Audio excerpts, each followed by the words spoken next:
For me here in Ames, yeah, they lifted some restrictions for distancing, and we're still having cases go up. So I'm just hiding in my house.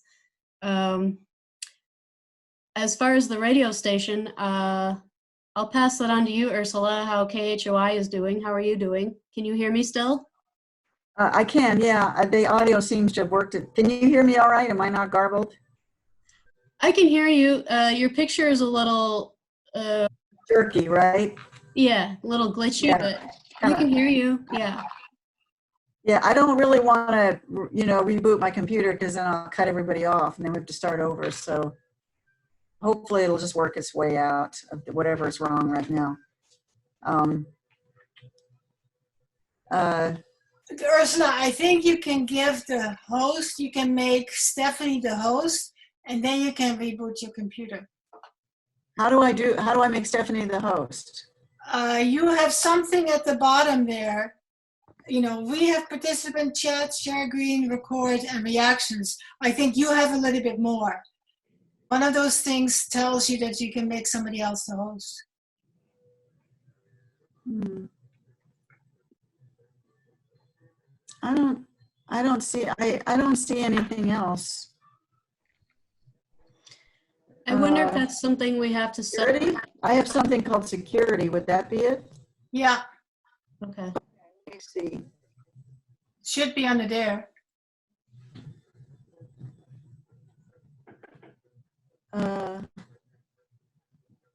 Yeah.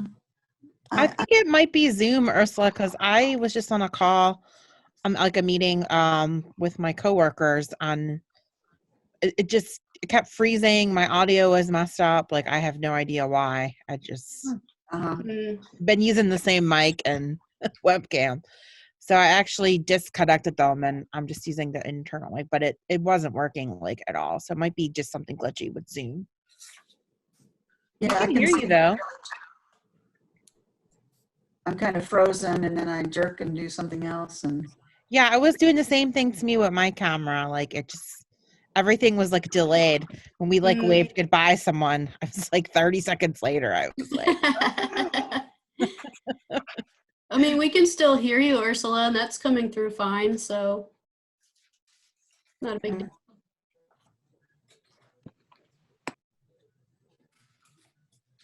Yeah, why don't we continue the go around, I guess. Sure. Okay. Well,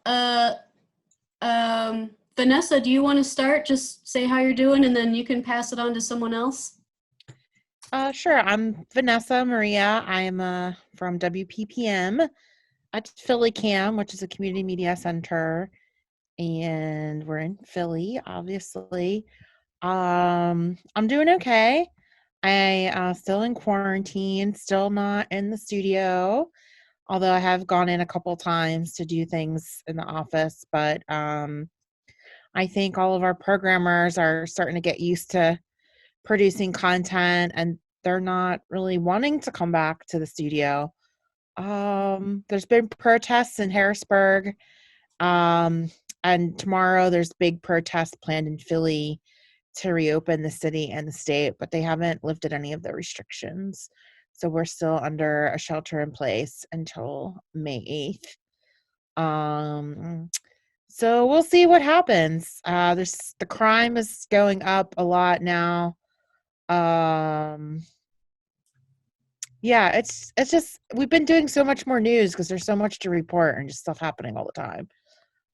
But other than that, we're okay. We got a really great $80,000 grant from a foundation for emergency funding, and we got our PPP payroll funds too. So, and we got a $6,000 grant to do COVID-19 news. So this has been a big money week and we are so excited because we had to postpone our spring fund drive. And so this money came, and this is what foundations should be doing. They should be giving out money. So yeah, we're excited. Nice. Why don't you pass the baton to somebody and then they can talk? pass the baton over to Nate in the bottom corner. Congratulations, Vanessa. That's fantastic. Yeah, just one thing I'll add is and they're opening up another grant opportunity for $100,000 grants. So we have a call with the program director on Monday, and they really want to give out the money as quickly as possible. So the fact that we've been doing all this COVID news has really bolstered our claim. So, yeah, fingers crossed. That would be like a really big deal. We'll see. That's good. Vanessa, did you work for Prometheus Radio Project? Yes, I did. I was the community radio director. Okay, that's where I've seen your name and probably talked to you on the phone a couple times. Yes, yes. It's always exciting because, we were working out of a church basement that had like mice and like frequent power outages when we were doing that work. So it was really crazy. And to see so many of your stations on the air now, it just like made it all worth it. Thank you. What year did you all go on? 2000 and geez, I guess it was 14 or 15. Wow. Oh, wow. Wonderful. Yeah, so it was the Low Power Community Radio Act, and we were working with you guys to help us out. So yeah, I remember. yeah, yes, That's awesome. cool. So yeah, North Country Community Radio, and we're WZNC LP up here. Our transmitters in Bethlehem. Our radio station is in Littleton, and the radio station is still closed. And we've pretty much got everybody remoted in. We had a couple of DJs that decided not to remote in, but a couple of people we've been having sort of, it's been tricky for a couple people with like not so good internet. And then a couple of DJs we've been phoning in, and it's been working out okay. I think a lot of our DJs are anxious to get back in the studio, just because they like being there, they like being around each other and having, the whole thing of it. But we don't really have any plans to reopen at the current time, because our state's sort of slowly opening. The governor last week said that there was going to be a, stay at home. This is like the stay at home 2.0, he's calling it. And, basically opening up hair salons, not fully, but haircuts and dyes, nails, tattoos, I think, and retail shops, restaurants with seating outside that want to. So it's, the numbers are going up, but somehow they made it sound like the results were going down in the overall testing, but it was weird how they kind of worded it. So I'm not really sure. I just see the numbers going up for our state, but they said, overall the percentage of the numbers of the people that they're testing are going down. It was a weird justification in my mind. Yeah, I would say that like it is confusing, and they do that on purpose. Right. Because there's a lot of What state are you in, Nate, again? I'm in New Hampshire. Yeah, I will just say that the metric that they're using in Pennsylvania is the number of hospitalizations have to go down. So even though there's like daily new cases of COVID, and they're looking at a decrease in hospitalizations. I see. That might be like where, so I would say double check and also we have like a state reopen plan that's like not in line with the CDC 3 phases too. Right. I'm just like, I'm not excited to open up the station right now. It just seems very stressful and chaotic and something we're not really, we don't have the capacity to deal with. It's just basically me running it. So it's like, I can't, micromanage every single person that walks in the door. Yeah. So other than that, we've been running all right. This is my little home studio right behind me. And this is my this is my spot. This is where I've been doing it. And I'm sort of gearing up towards, dropping all my paint work for the summer and just totally focusing on the radio station for the first time ever. So I'm pretty excited about that. And seeing what I can make of it, improving the programming, hopefully bringing some more people in on board, doing some fundraising, and just totally focusing on the station. It's a big leap of faith, but I figure it's time to do that. Yeah, it's more important than ever for your community, I'm sure, to have this resource. I feel like it is. I'm letting down like a handful of painting customers, but I feel like I have more radio people. So that's my story. We're plugging along. You gotta pass the baton now. Okay, pass Okay. it on. Yep. All right, I'll pass it down to Kevin. Thank you, Nate. Yep. Thanks, Nate. This is Kevin from Trenton, New Jersey, WTSR. We're still under quarantine, and because we're a radio station at a college, we're really going by whatever the college rules are. And I don't see us opening the college anytime soon. But we're still broadcasting thanks to automation. I'm still working on solutions to get our DJs back on air remotely. So anybody who has any ideas, please let me know. I heard somebody say they were using Zoom. I tried that. It didn't seem to be very effective. But yes, that's what we're doing here. Okay, Kevin, pass it on. Kevin, I can help you with the Zoom if you'd like. Hey everybody, this is Juan Chavez from WRFG in Atlanta. Hello. Hello. Hello, How's nice to everybody meet doing? you. Nice to meet everybody else too.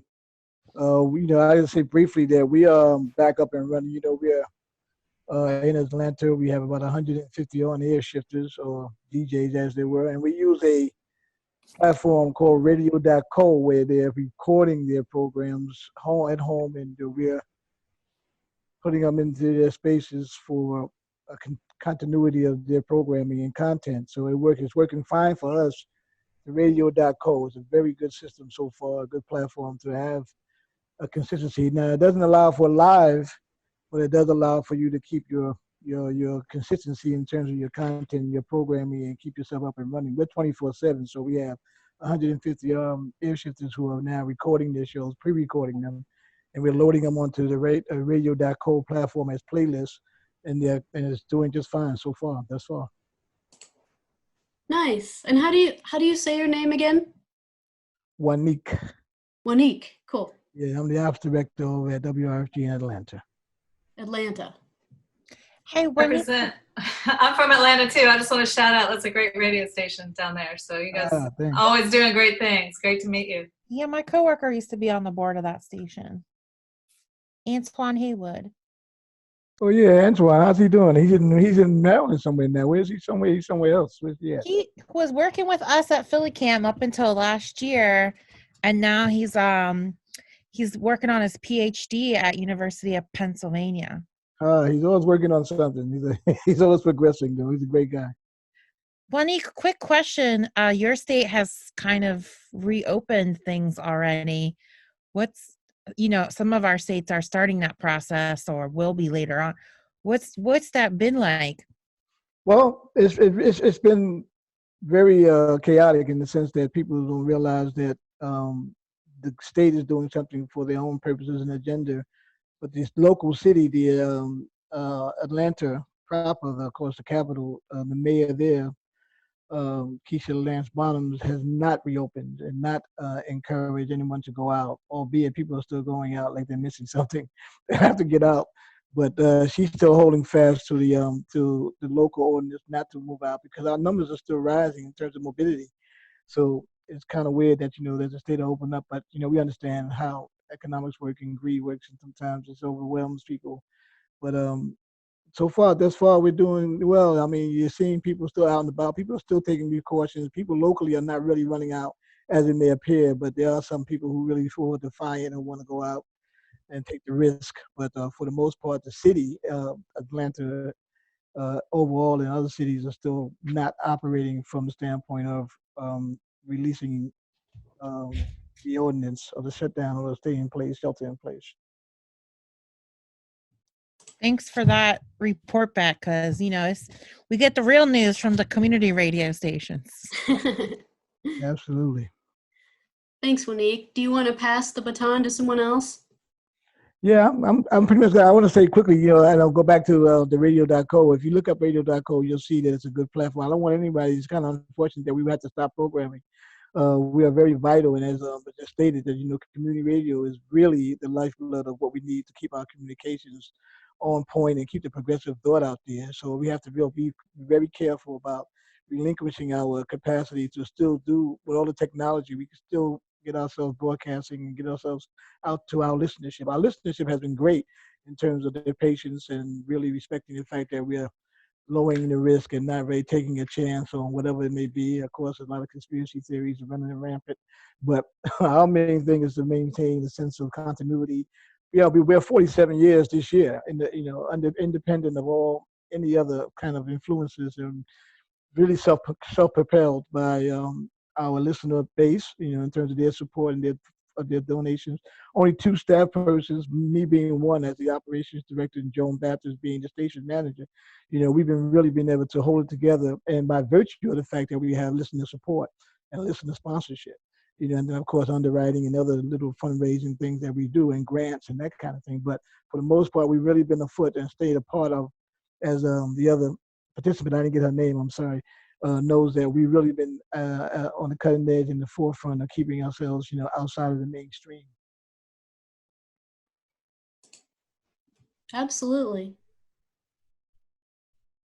This was Wanique. This is Vanessa that was talking to you from Philly.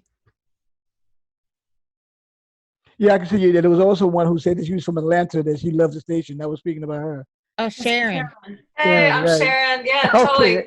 Grew up on your station. Lots of great community radio in Atlanta. In fact, that's the reason I think I got into Atlanta. Growing up on your station and the great college radio stations down there. So you're so true. I mean, it really affected my life and gave me a suburban kid an outlet to some interesting ideas and radical thoughts and progressive ideas. So thank you. You guys really mean so much to the listeners down there. That's great that you're keeping in contact with them and keeping your programming happening. So I know it's not easy. Trust me.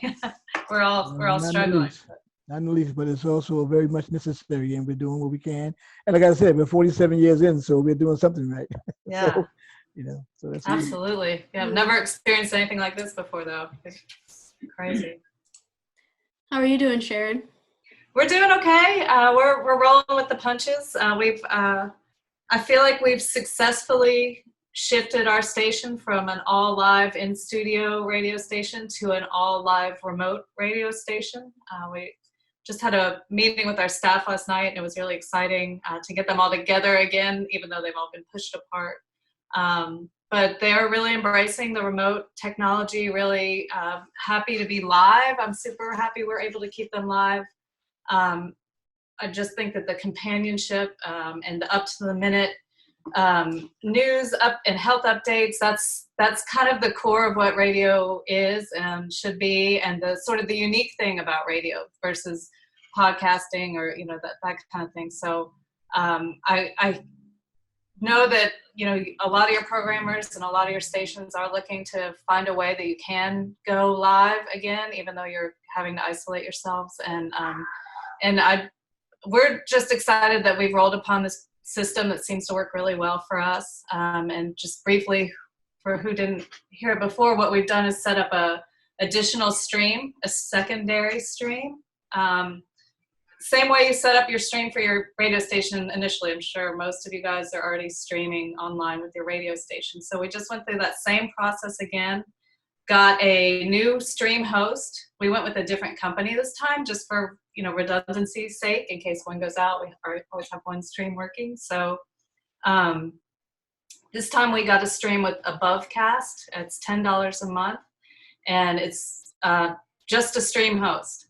And we then have trained the DJs to connect to the stream in the exact same way we connect to the stream from our radio station. So it's the same process. If you've done it once and you have a stream, happening at your station, you can make this happen again on your secondary stream. We're calling it our DJ stream. So we've gotten another stream going, and we've given the DJs the access codes to that stream.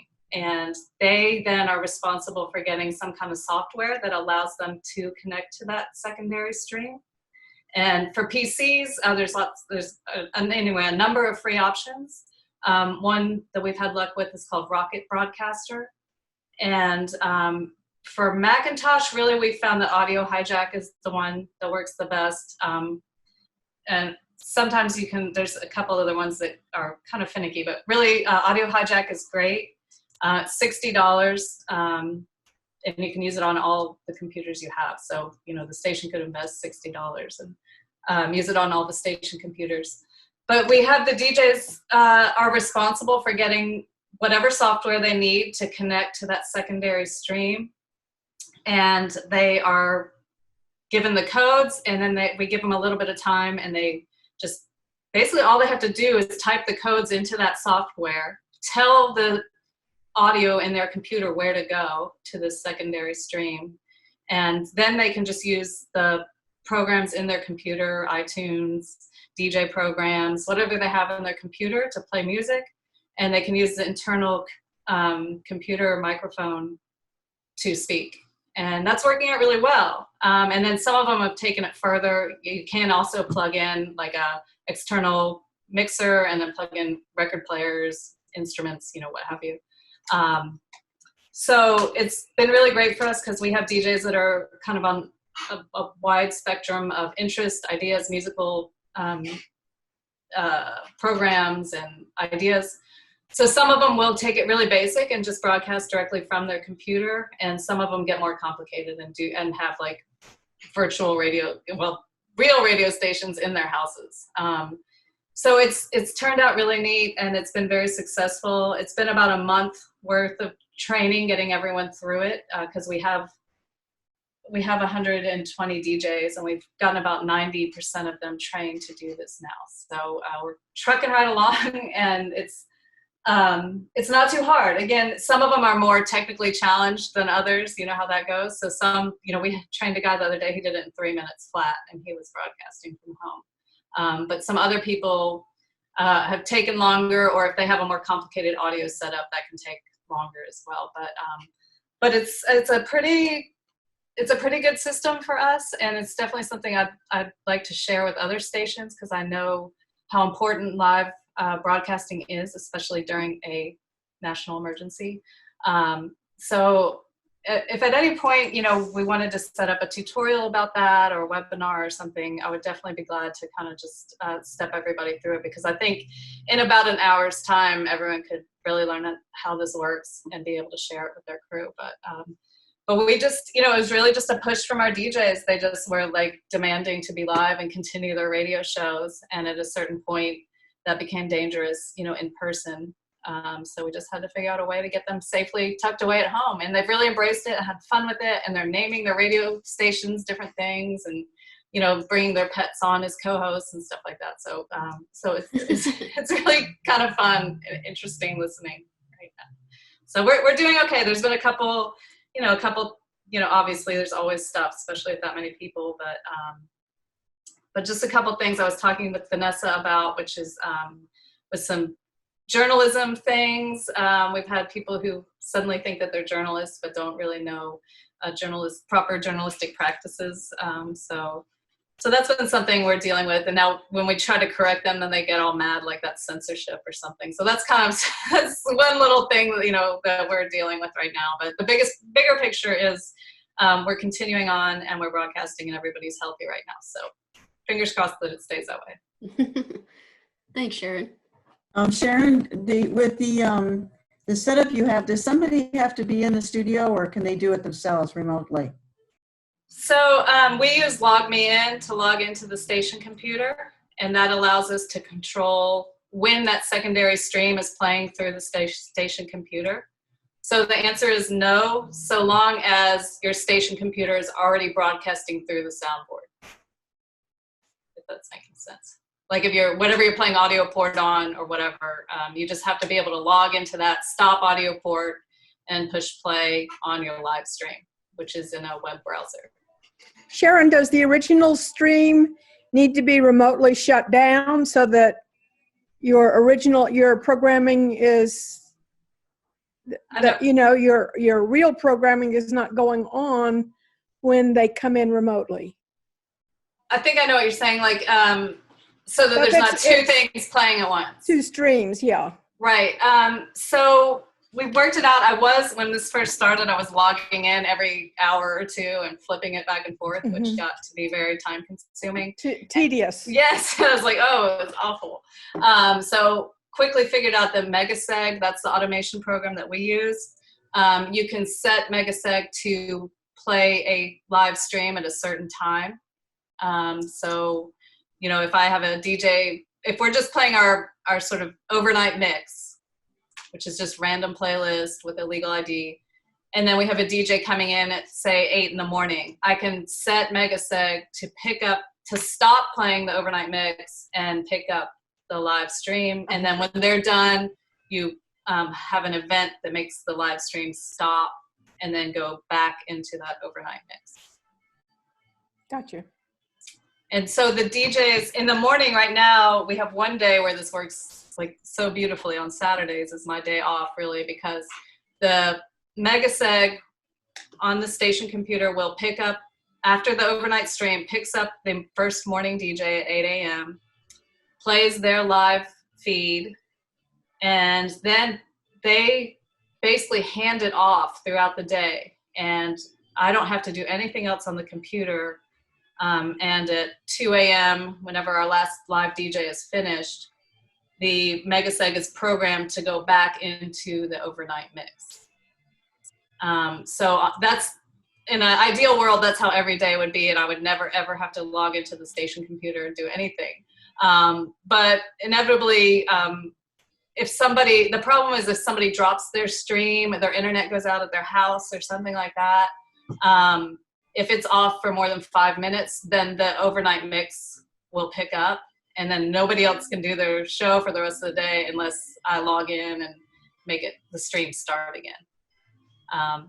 But you know, if it's all working right, you can program your automation hopefully to start it whenever the live DJs come on, and then they communicate with each other. Like when one DJ stops the stream, the next DJ has to pick it up immediately, has to push start immediately.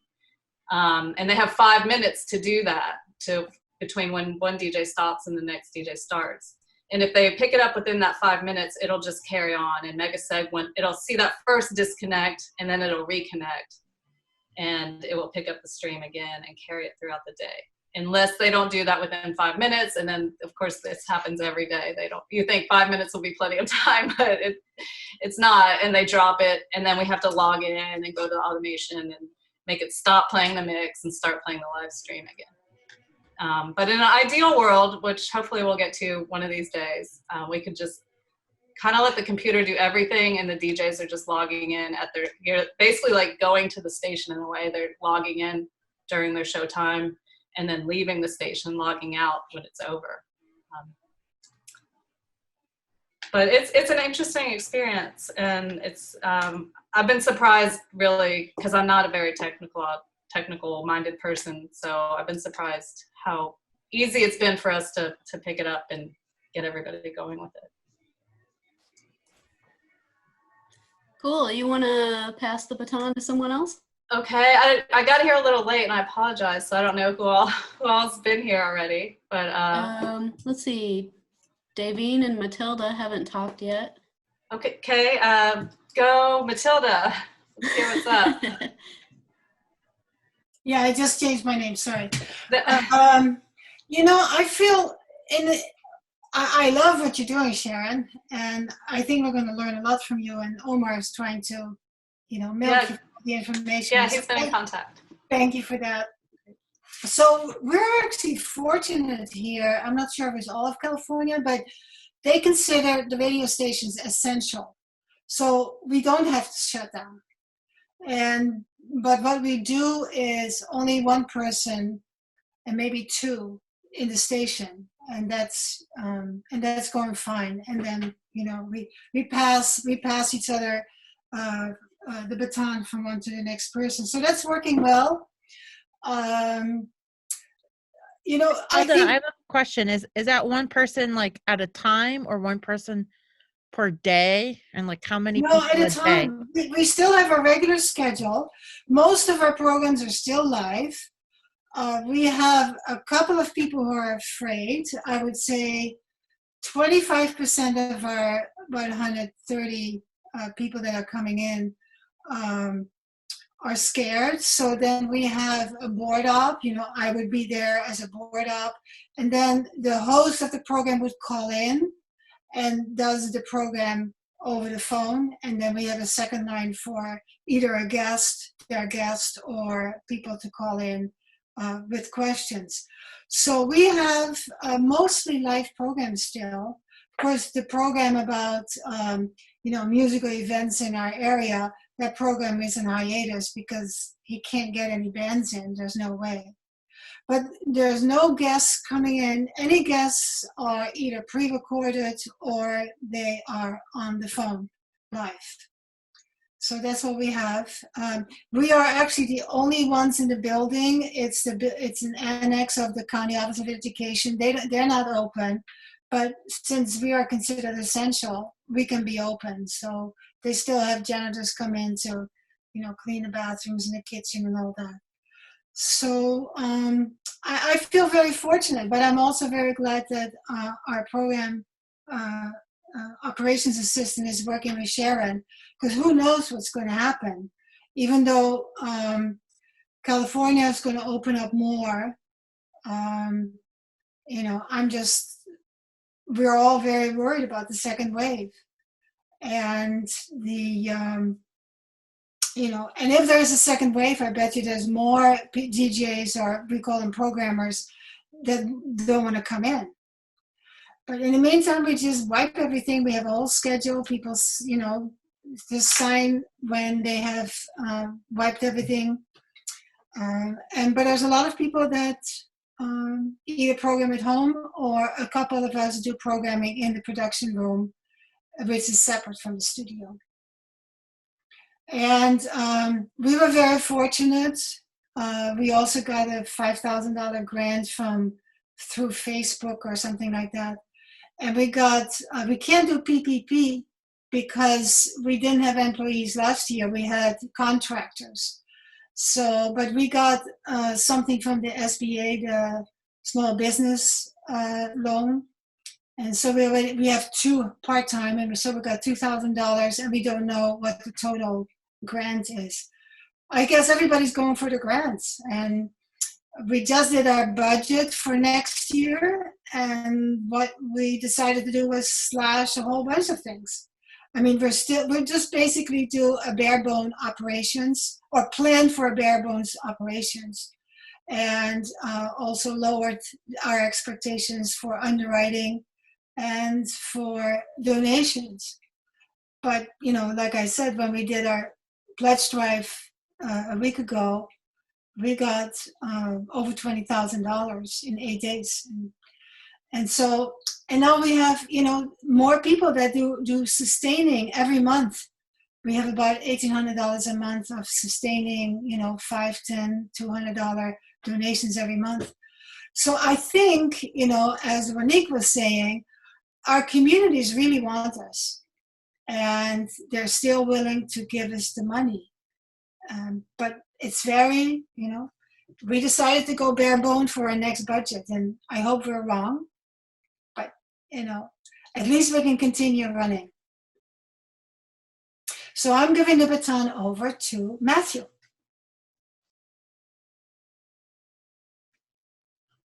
There we go. Okay, thank you. Well, where we're at is our state is one of the ones it's except for a couple cities way in the south that are in Maine that are people say really Massachusetts. It's a rural place, coastal and woods and all that. And so our governor is doing a partial gradual reopening over time. And so we're going to in 2 weeks, our morning show, which there's 2 members of the staff who've been coming in, and we've been the substitute hosts for the last month or however long it's been. We had volunteers leave the station very early in the process. Some of them kicking and screaming, but we did that a while, very early in the process. So we're going to bring back, and they're all game for it, bring back our 5 volunteer morning show hosts from 6 to 9. And we've got a really strict cleaning the studio protocol, and we're going to, and not cleaning the studio, but cleaning everything and how to be at the station during this time. And then after a couple weeks of that, we're going to try bringing in the midday show. And there's 2 shows don't abut because we have Democracy Now! In between them. And so there's time to clean the studio and social distancing and all that stuff. And so, and then following our governor's plan, this could take 4 to 5 months if everything goes perfectly. Ha ha ha. But if everything goes just ducky, sometime in September, we'd have our full complement of people back. That all depends on the situation. If there's a big second wave, we put on the brakes and maybe even pull back and go back to just only a couple staff being here at the station. Most of the staff is working from home. We have 7 on the staff. So 2 are here, myself and our program and ops manager, and then everyone else is working from home. Yeah, so we can pull back if at any point if needed. And this plan we've been working on for a couple weeks, and the board is down with it, and the staff is down with it. So I feel pretty good about it. And again, letting people, I'm putting together our volunteer newsletter, explaining this, and we'll talk to people on the phone about it. And feel, if like barbershops are open now. So if a barbershop can be open, we can bring a couple volunteers back to do our morning show, we're thinking. But that's not for 2 weeks. And if a second wave hits between now and then, we won't do it. We'll stick with what we're doing. But the morning show is a mix of music and informational and commentary pieces. And it would be nice for the staff who are doing it, myself included, to have time to do some other things that management people do at the station. A question that comes up for us is how long will we're having programmers pre-record their shows outside the station, and about 3/4 of them are doing that with varying levels of success. Some send in shows that Joel, our ops manager, it takes him an hour to get fixed up so they actually are airworthy. And then others Dropbox shows that are perfect and are doing it for multiple shows to cover other people. But we're just wondering how sustainable that is over the long haul. And then the people who want to come back but aren't recording at home and can't, how long are they going to hang in there and cool their heels? And when the time is right, will they still come back? Or when the time is right, are we going to have a shortage of people? So those are some of the things on our mind. I'm intrigued by the remote broadcasting, Sharon. We have a lot of people who are technically challenged, so I'm not sure about that. Going through this recording at home training thing is been brain surgery for a lot of people. So, but I'd say it's a lot easier than that. Don't be scared, because the recording and home recording, that's all a lot of work because it has to be just perfect. But if they know how to work their audio, players, and they know how to speak into a microphone on their computer, it's really just a matter of walking them through the setup. And we've had some people who are I promise we have some very technically challenged individuals, and even individuals that speak different languages that we've been able to walk them through it. So. Well, I may be talking to you. Internet can be pretty spotty in some places around here too. Yeah. But okay, so we'll probably talk somewhere down the road. So that's what's going on here at WERU. Cool, thanks, Matt. You can pass the baton to Patrick or Aaron or Ursula or Davine. I'm on my screen. I'm next door to Ursula, so I'll go to Ursula. Yeah, I'm not, can you hear me? Can you hear me okay? I'm having trouble with bandwidth. Do I sound audible? Yeah, a little rough, but worth Okay. a try. I'll keep it short. I think we're having a bandwidth problem here at the station. So yeah, we have a totally Republican government here in Iowa, so they're following the Trump agenda. So they've pretty much opened things up again. There's some limitations, but people are basically here behaving as if the crisis is over. So it's concerning to most of us. I had Dr. Deary on our radio station on this Monday morning on the morning show and asked him what he thought, and he was extremely alarmed, as it seems like every health official in Iowa seems alarmed. So what Mark Allen said is that, the reaction will come about 2 to 5 weeks after whatever happens, we'll know in about 2 to 5 weeks what if there's going to be a lot of new infections or not. We're still going up, and as you probably have heard by now, we have this issue with the meatpacking plants all over Iowa. And there's a lot of concern that because our county has opened up, that people from the counties that are still closed are obviously going to want to come here to go to dinner, to go to a restaurant, to shop. And so there's a lot of concern about, the really pretty high rate that's happening with the meatpacking plants, which are very close by in counties just next to ours, that it's going to be a whole new mix there in Iowa. So it's all pretty ominous. I don't know about you, but I have asthma, so I've been coughing all day, and I'm having one of these days where I'm convinced that I have the virus. So I don't know, you probably have these days too.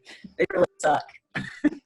So I don't think I do, though. I think I'm fine. And the station has been doing okay, but I feel like we've mastered a lot of things, and I feel like it's really time for us to take it to the level you're doing it, Sharon, because I think there are some producers that want to do that. And right now, we're in a situation where somebody has to be in the station to, let them in either by phone or by Zoom or somehow. And I want to see an end to that. It's too much work for us. So I think, if you're interested, maybe we should, organize a Zoom meeting where a number of us could get a tutorial from you, so you don't have to take up all your time doing it. But we're at the point where we're ready, to do it too. I've been leaning hard on our operations people. We have our station's totally closed. We only allow 5 people in here. One of them is my business manager for Pacifica, who's here in the office with me, and the other 3 are people that are helping to run KHOI, and otherwise the place is closed.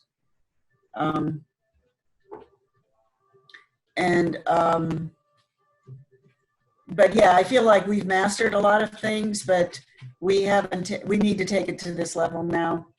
And, I'm spending a lot of time just connecting with our hosts, trying to find ways to keep them connected. We do have a weekly radio show where we all meet on the air, or as many as want to meet on the air.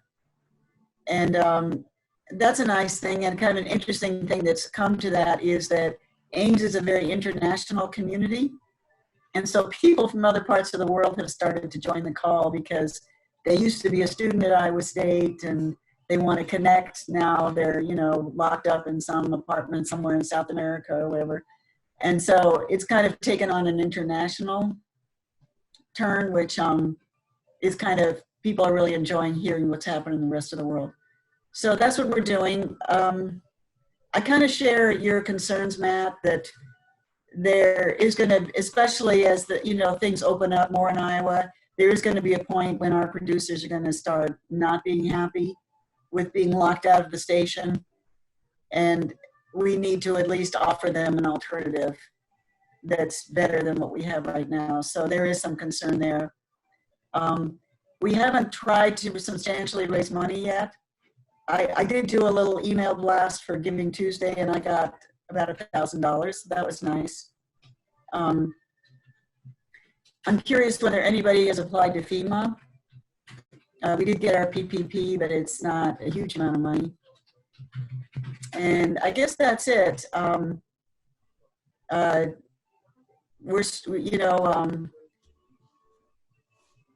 Things are a little bit tense at Pacifica in terms of money, and we're all kind of hoping for the best. We're a little worried about that. The program actually has done pretty well, but we've had to lend some money to some of the stations, and that's kind of put strain on our operations now. So Pacifica is waiting for a PPP grant, and there seems to be some bureaucratic problem with it. So hopefully that'll work out, and that'll give us some breathing room. I do want to say that it sounds like we're going to be launching the podcast website really soon, right, Stephanie? Yeah, it's basically ready.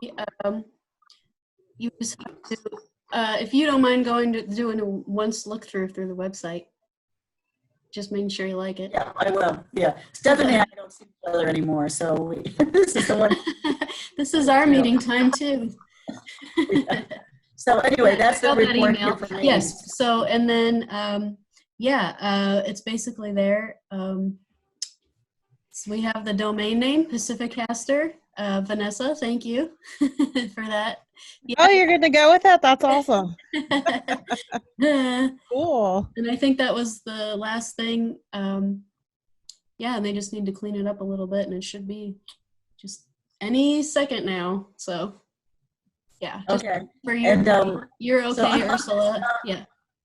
I'm going to stop because I know my audio sucks, but it's just really good to see all of you. And You gotta pass it on. oh, what just happened? Are you still there? I don't know. Can you see me? Yeah, we see you. Something. Okay, something just happened to me. Oh, Let me. okay. I'm. I think. Aaron, are you there? Aaron? He's muted. Can you hear us, Aaron? You can talk. It's your turn to talk if you want to. He's saying in the chat he has Oh, audio he's got, problem. okay, yes, he's got audio problem too. Okay. Yeah. Kevin, did you speak already? I think Daveen's the Daveen and where'd he go? Patrick. Yeah. Okay, Davina, I'll pass it to you. Did you say Davine? Yes. Yes. Yep. Okay. Okay, so we are well into the procedure for our show hosts to record at home. They upload to a folder on Dropbox, and our automation picks it up and then it plays. And that's so much better than them sending the file to me, and then I have to go in remotely and download it and take some steps to put it in. So it changes that procedure from about 5 or 6 steps to just 1 or 2 steps. So that's going really well. And half of our people are using Zoom to record, and some have a little sketchy audio, and then others do really well. So it is, for us, we only have one show host that is not participating this way. So we feel like we can maintain this for a while. I'm wondering if and when things get back to people being able to freely go about, I'm wondering how many will want to be coming back into downtown whenever they've been successfully doing their shows at home. And then, so I wonder do we need to maintain the overhead of a downtown radio station studio if with technology you can, with the way things are now with technology, that you don't have to necessarily have a live studio. So that's what we're thinking about, because, if push comes to shove and really money really dries up for people, that would be, I would consider that worst case scenario, but we could do it if we had to. So other than that, we're happy with how things have progressed as far as people seizing the bull by the horns and recording at home. And we're through that learning process, and we're ready for the next one. So who else hasn't spoken? Patrick is the last but not least. Hey, Patrick, passing it to you. Thanks, Davey. Okay, hopefully you can hear me. I'm off mute. Can you hear me? Yeah. Okay, great. Sorry about the video. Still haven't figured out. I'm an audio person, so the video is it's kind of rough. So I guess I've missed a lot of this, but I popped in and out. But looks like the discussion is about where we are as a radio community and broadcasting. Is that true? Yeah, wherever you are is where the discussion is. Okay, so KACR LP in Alameda, California. We're in the Bay Area. We're a little island off of Oakland, and in the rich radio community of the Bay Area. There's tons of radio stations, and we're a low power radio station serving the island.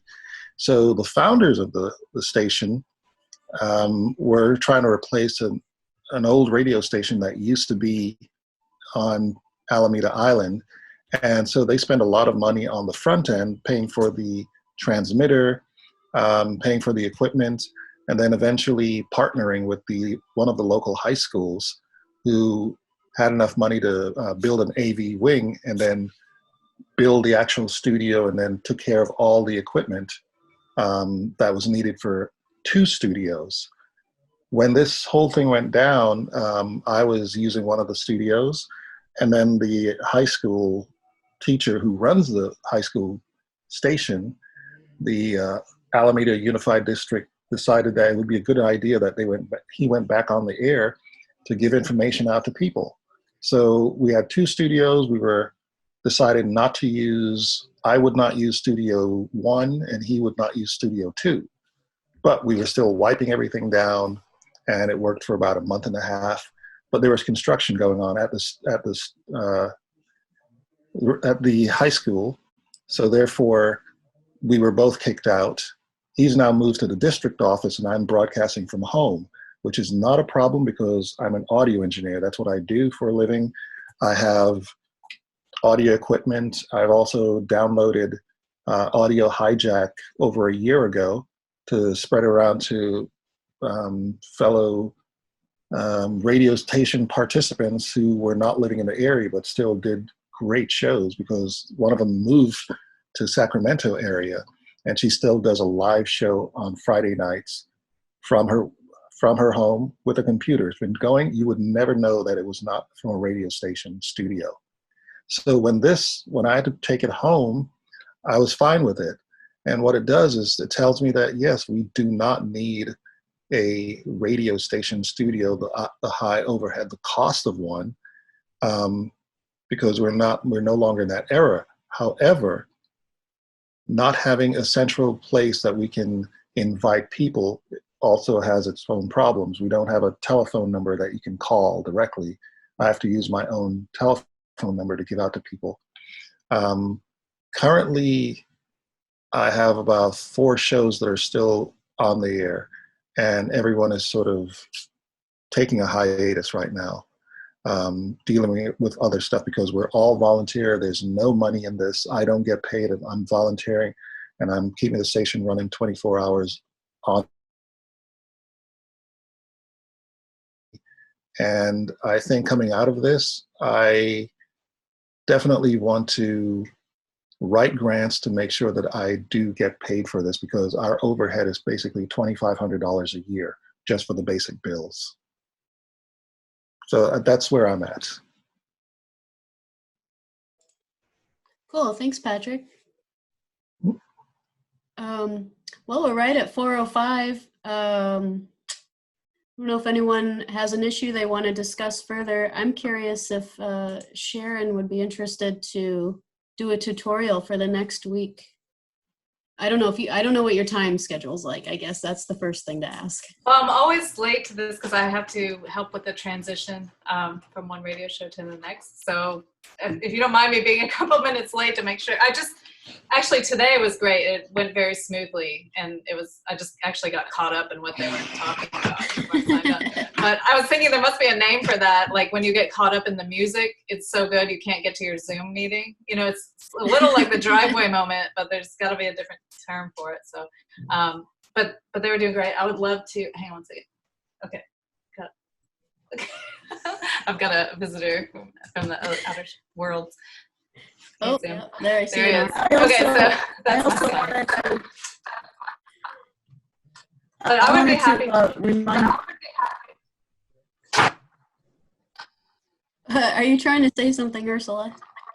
I am. I don't know if it's audible, but I just wanted to remind anybody here that we're going to be holding a memorial Zoom meeting tomorrow at this time for Donna DiBianco, if any of you want to participate and if you knew her.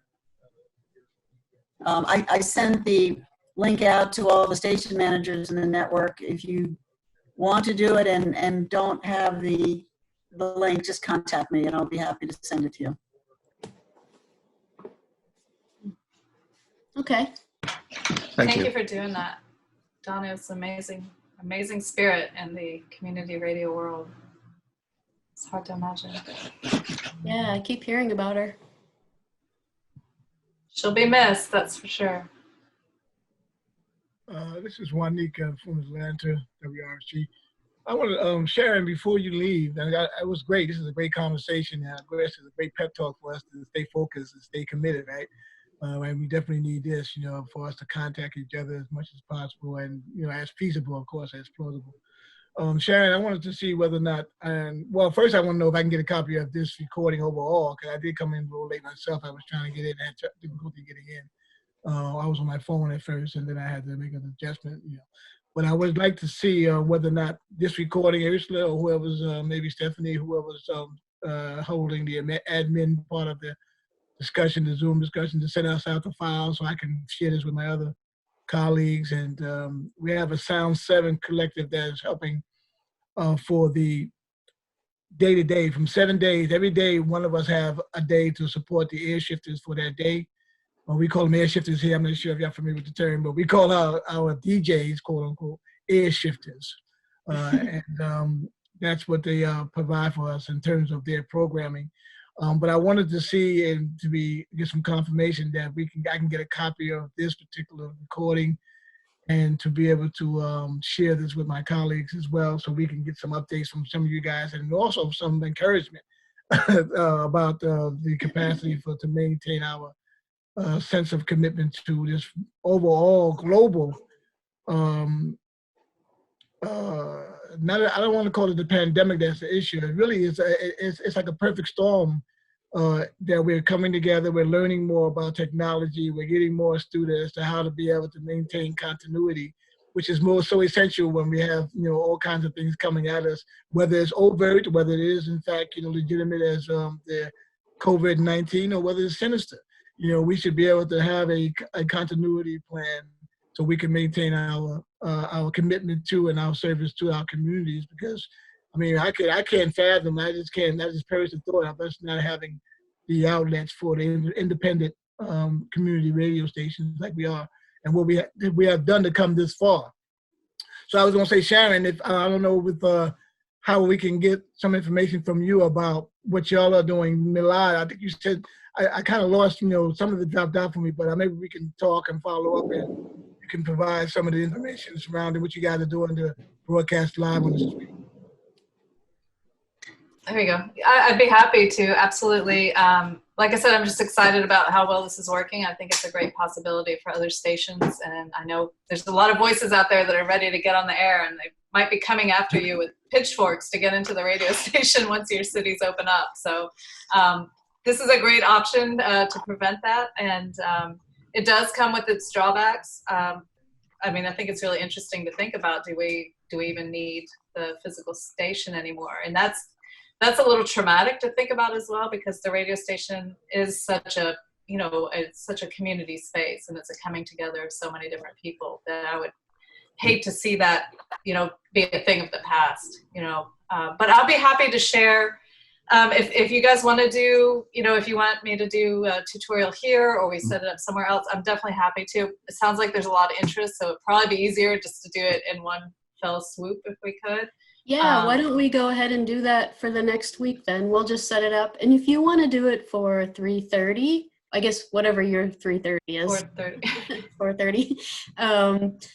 Then if that's easier, then we could just set it for that time. Well, how about if you just do it at the regular time, since people are used to that, and then you guys can do a little we'll just discussion. do a little checking in. Yeah, and then I'll be there like 10 after, tutorial. something like that. Okay, that sounds good. Yeah, I would love to share it. I'd be really excited to see, to see some other stations pick up on this, because I know how hard it is.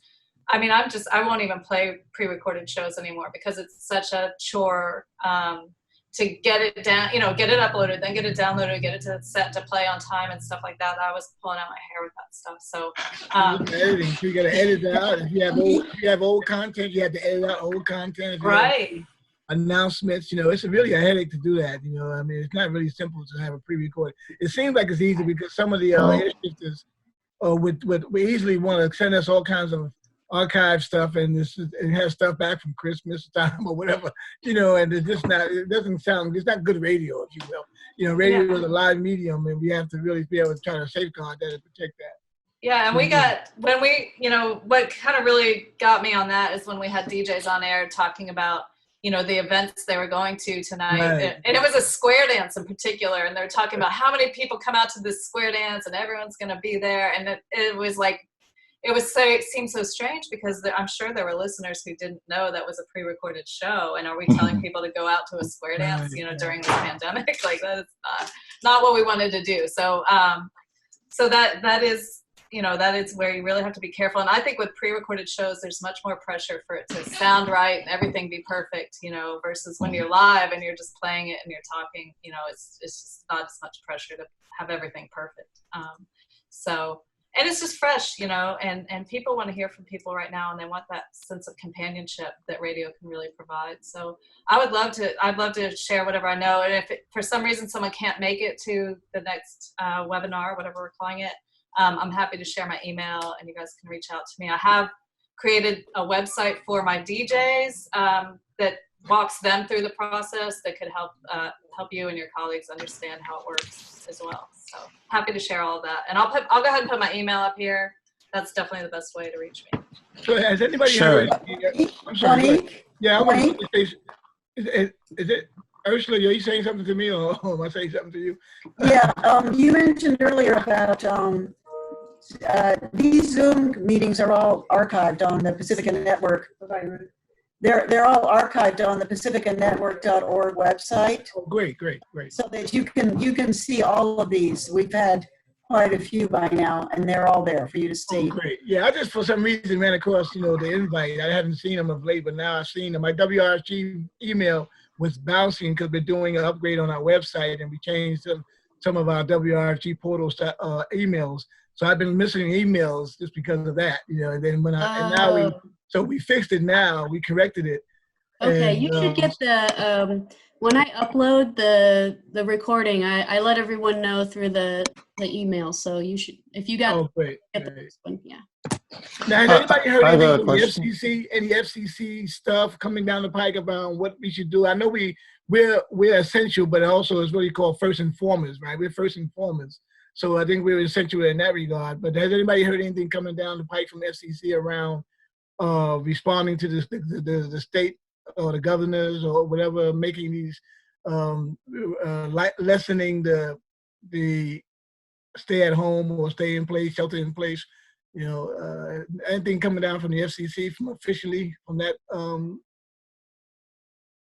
The only thing that I'm aware of is the FCC issued a warning about EAS Right, I saw that. upgrades. So I saw that, we, yeah. as a result, had to upgrade our Sage software for our emergency alert system.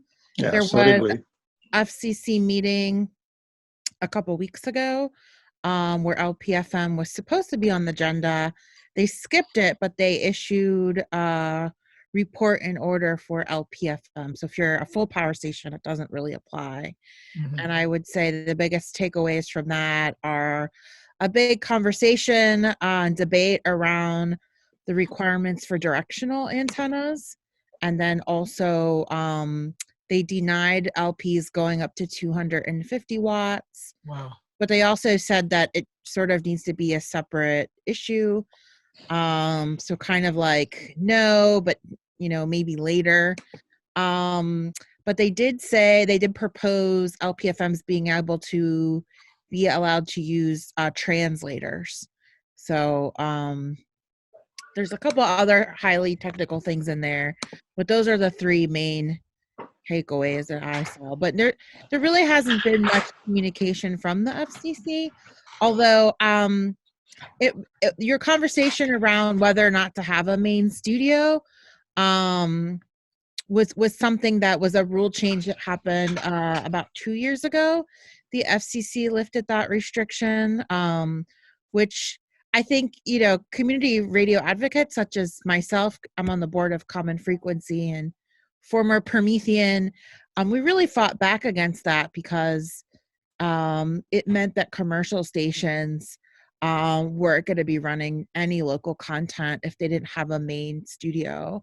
We did not win that fight, and so they did eliminate that requirement. So in theory, I guess, or in practice, you could eliminate your main studio. The last thing I'll say about that is that, we still have all these programmers that don't have internet or computers. And you want to class people out. You start classing people out. Yeah, exactly. And I feel their voices are super important during this pandemic, especially in Philly, where we have so much poverty and unemployment and health disparities. And those very people that are advocating for their community and wanting to speak out don't have the resources to do so because they don't have access to our studio. So to make a point that I'm not advocating that we all get rid of our studios. I just wanted to make a point that, or touch on the fact that, now that technology has changed so much, that it's a possibility. So yeah, I'm not like gung ho, let's go have a radio station in our basement, but yeah, it depends on your community. If like most of your programmers, I'm not advocating for it. Okay, well, whatever your opinion is, I'm just saying what's happening in my community. Mm-hmm. And in my community, there's a huge digital divide, and 50% of adults in Philly don't have internet access at home. Yeah, and I think you're still missing the point that I'm trying to make. I'm not missing the point. I'm making a different point, which is on behalf of my community, which is it's not an option at all. It's not even a consideration to eliminate our studio. And that, well, and you are under you come under PEG funds, and so you're funded. We're not funded. We don't use PEG funding for our radio station, so that's not true. You're not allowed to use PEG funding to buy a radio. So I thought you were part of PhillyCam, was part of public access TV station. Yeah, but every PEG station's franchise agreement is different, and our franchise agreement says that you can't use Comcast money to pay for a radio. Got you, but it's the same in California. David, California, you can't use PEG money for community TV for community radio. There's no way. Mm-hmm. It's the same. Yeah, we have to write our own grants, do our own fundraising and underwriting, and do our own membership fees, class fees. But are you in the facility? We are in the facility. See, that's the issue, the facility, the overhead. I understand the point that you're making. I'm not debating with you. I am just saying that historically speaking, community radio advocates push back filed comments with the FCC to not allow that possibility to eliminate your main studio. That's just the facts. I'd like to jump in here because KACR in Alameda, we're on a 10 square mile island, about almost 80,000 people. And our main studio is at the high school, at Encinal High School. That has come with a lot of drawbacks for us. So for instance, we're not allowed to have a main telephone there because all the kids would have access to it. We can't just bring anyone into the studio. They have to go through a whole live scan process.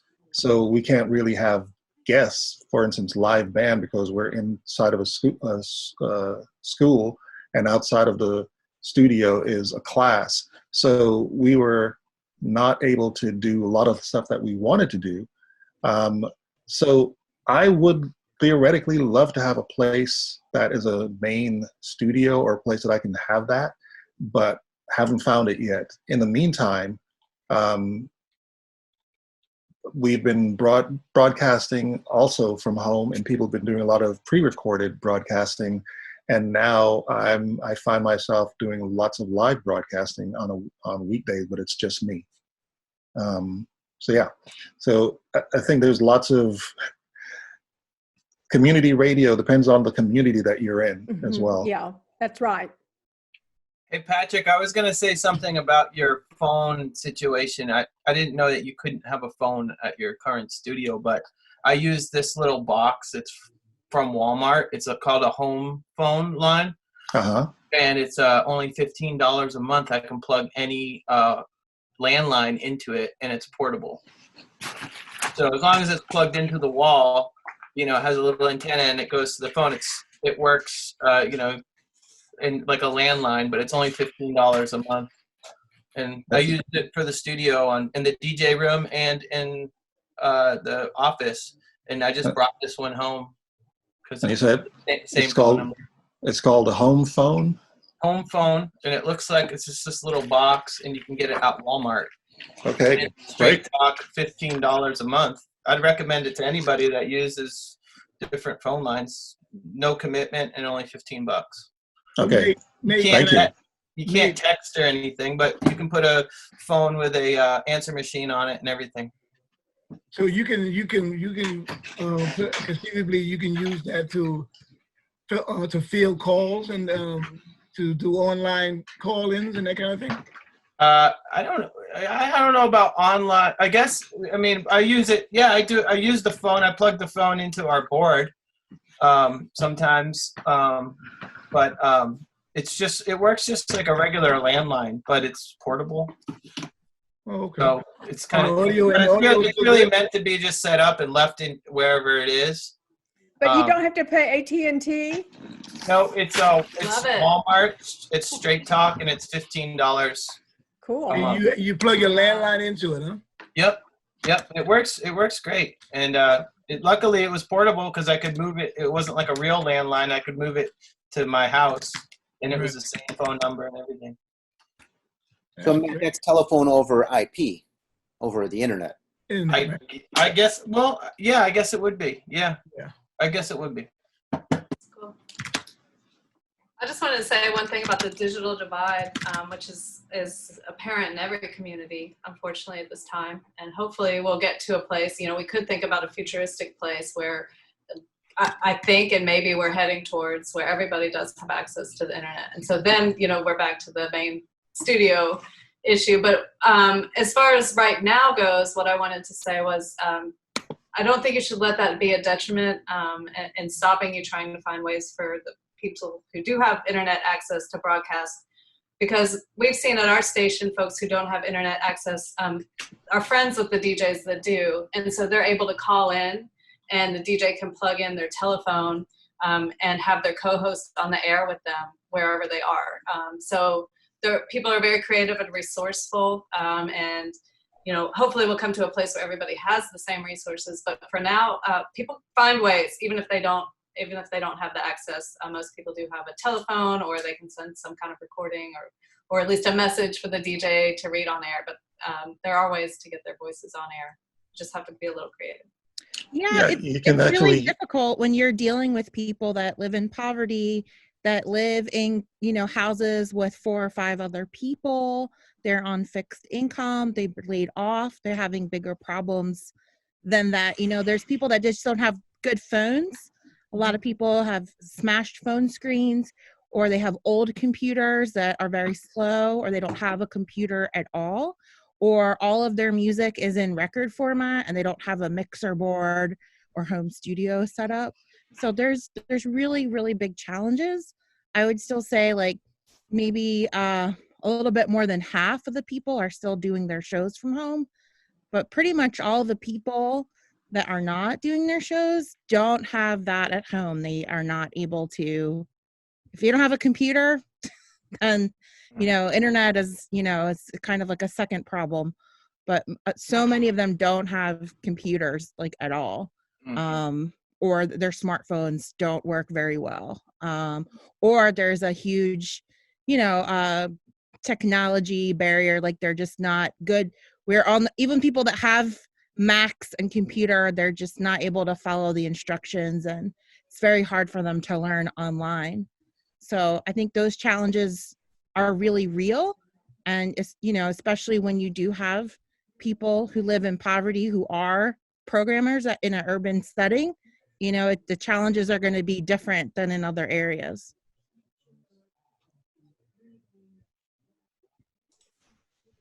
Does anyone else have anything they want to add? Yeah, it's great to know to understand the demographics and understand what we're working with. That's why it makes us so unique. And it's good to know that we do have a variety of ways that we could allow for the continuity. And so, and that's the main thing, is having the continuity, but doing it best with where you are, and dealing with the practicalities of where you are, is essentially important. But having as we are diverse, right? That's one of our key words, right? We have a diverse way of people see how people are doing in different cities and different states, and really is a good platform to know all these things, and to also consider some of the things that are the pitfalls of why we have a community radio station, because of some of the issues that come up with disenfranchisement, and of course, those type of things are really why we have a base and we have a foundation for supporting, them having a foundation. I just say this quickly because one of the things that we talk about in terms of, we're in the Little 5 Points. It's a Center for Arts and Culture. It used to be the Little 5 Points Community Center, and it's a consortium of nonprofits. And we're in that building. In fact, WRT was one of the founders of the building, and we got the building free and clear, for $1. So we burned the, that type of thing. So we don't have a problem with having a place to stay. We do pay rent there now because we turned it over to a board of directors. But that building has been closed down summarily because of COVID-19. So therefore, there's no traffic, and we're still in there, and we're closed down too because we're doing all our programming from home on the radio.co platform, and we're doing that by pre-recording it. We're not doing it live, unfortunately, and that's why I want to hear more about the level of doing it live, because that allows people to get engaged. But as Vanessa just intimated, it's really difficult if you're living in a home that you don't have the luxury of having a space where you can dedicate to this, and you can have a quiet space, and you can have a safe space, and all that. So a lot goes into it too, in terms of preparing for something to be stable. But again, we're innovative enough to know that we have to have the platform. We have to have the organization. We have to have what is the institution and what we represent, so we can still be there for our communities. So I'm really excited about this whole idea of us maintaining, to keep in touch, and to make sure we keep up to date about what's going on. Vanessa, I have a question for Vanessa. Yep. Does your radio station have computers that you can give out or loan out to your contributors? so that they can We've use already that. given out all of our laptops. We had about 4 of them.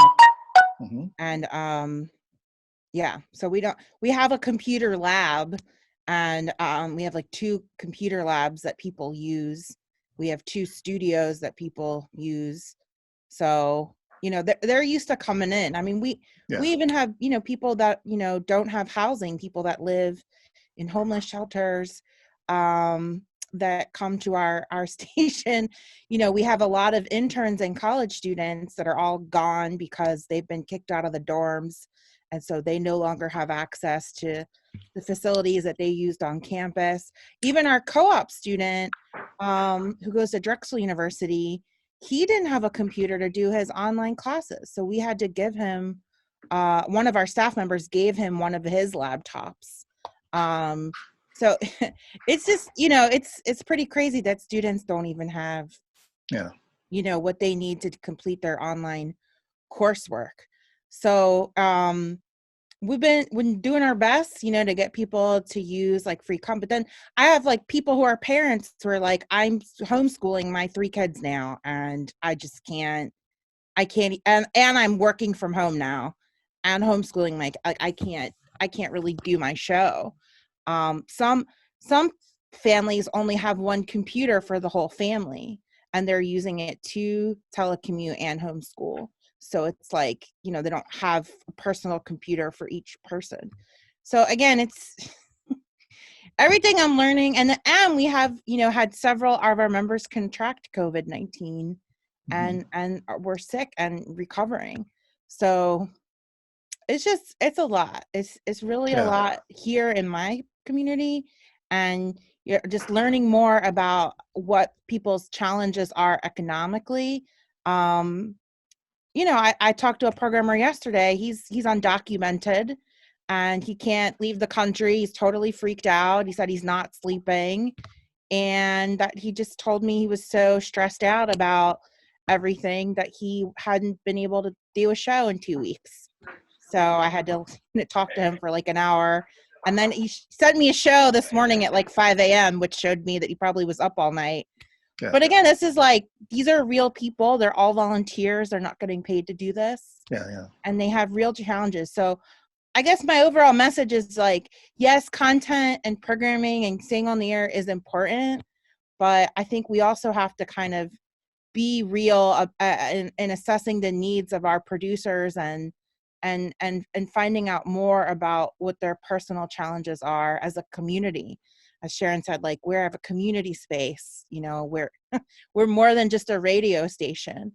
And I feel like that to me is the biggest challenge of all of this is knowing everybody's difficulties that they're experiencing during this pandemic. Mm-hmm. Oh, you say it's your biggest challenge, but the fact that you are that far, that you're offering it to people, with the computer labs, with having, a homeless person doing programming, you are so far ahead of us. It's just really remarkable. I mean, we're still looking from the outside on our homeless. We have an enormous, large homeless community. I have not been able to get any of them to actually, be part of our radio station. We're new, but so we're still reporting about what's going on with them, but creating community with them hasn't been successful for us. So congratulations. It is a challenge, but at the same time, I think it is a unique, very positive challenge that you're dealing with. And so thank you for doing that. And thank you for, showing us the way. Yeah, I mean, my dad ran a homeless shelter for 20 years, so I think that's why I've, tried to include them in our community. But they produce a newspaper in Philadelphia called One Step Away. So a few of those same writers are now, making media at our center. So it's just kind of like tapping into what's already happening. And if you're like, oh, hey, these people are, got some journalism training, they're writing stories, why not come over here? Yeah. But yeah, I think that's like the beauty of community radio, right? That we can be so inclusive and we can accommodate people. I mean, we also have people with disabilities that don't have a lot of independence with mobility, but they can come here and we can board out for them and we can help them out. So that's been another thing. It's like, well, you can't really do a lot of this from home unless they have an assistant to help them. This is a lot. Yeah. I think we should. You're doing it. I do think we should document our experiences in some way because, you know, I mean, I think of Kevin in Trenton and, you know, just New Jersey has been hit really hard. Like, you know, we're all experiencing the pandemic differently. And Absolutely. I think we need to, you know, each contribute a chapter in the book. Thank you, Vanessa. No, thank you. This is like the only place I can go to, you know, get some solidarity and support because you're the only other people that understand what we're going through. Yeah. Well, this has been a really nice discussion. I'm really glad that we got to hear from everybody. And so we'll look forward to Sharon's tutorial next week. Yeah? Yep. Okay, super. Yeah, love to. And I have a few resources maybe I could send to you, Stephanie, that might help for people to look at beforehand, maybe. Oh, so they have an idea what's fantastic. going on. So, Okay, but I'm yeah. happy to do that. By the before everyone goes, so I use Airtime Pro, and I was wondering what other people use as my platform for putting shows on and putting all the timing, so that I can do program shows. Because I used to use iTunes. A friend of mine programmed it so that it would come on automatically at certain times, and I just put everything in there. But Airtime Pro we pay for it, but iTunes was just a way to go. So I was just wondering, Sharon, you talked about doing live is better for you. I'm just wondering, and any others, what other platforms do you use for your show programming? I use Zara Studio as my automation software. What is it? Zara, Z-A-R-A. The paid version is called Zara Studio, and you can program it to pick up live streams. So you can just enter in the site that you want it to go to pick up a stream. I also been using StreamYard, and StreamYard.com is like a production studio software, and it can stream to basically anything. We stream it to our Facebook and YouTube pages, so I can use my remote software to dial into the computer at the station to then pick up the link for the StreamYard broadcast. And StreamYard is cool because you can use your phones to access this. So May Day was on Friday, and we were able to get an organizer of a protest caravan to access our show live, and they were showing live video from the caravan and had like audio of one of the speakers. And he was like, I'm gonna be on the road, I can't do this. And we're like, you can do it from your smartphone. Okay. That was like pretty exciting. Okay. Anybody else? We use Megaseg for our automation. Megaseg. MEGASEG. I'm not sure if it's only Mac based. We use Macs, so I'm not sure.